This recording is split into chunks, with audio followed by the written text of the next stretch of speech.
অবৈধ ইনকাম যতই বেশি হোক না কেন কখনো বরকত হয় না। আর এই দেখেন আমাদের এই মাসে এক্সট্রা 10% ইনকাম বেশি হয়েছে। গুড। হ্যাঁ বস, আজকে বাবা মা রাতে বাসায় থাকবে না, আপনার জন্য ডিনারে দাওয়াত রইল। দুজনে হাত ধরে মজা নিচ্ছে। আর এর ভিতর আরো দুজন এমপ্লয়ি চলে আসলো, বললো তোমরা বাইরে যাও। আর বাইরে এসে তারা অপেক্ষা করছে আর বস তারা আলোচনা করছে।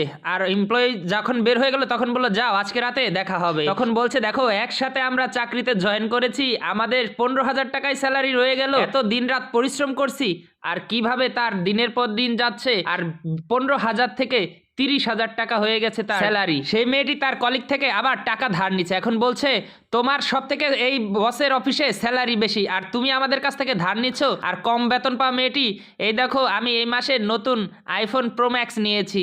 কি ব্যাপার, আমি এত টাকা স্যালারি পাই, আমি এত সম্মান পাই এই অফিসে, তারপরেও আমি একটা আইফোন কিনতে পারি না, ও কম টাকায় আইফোন কিভাবে নেয়?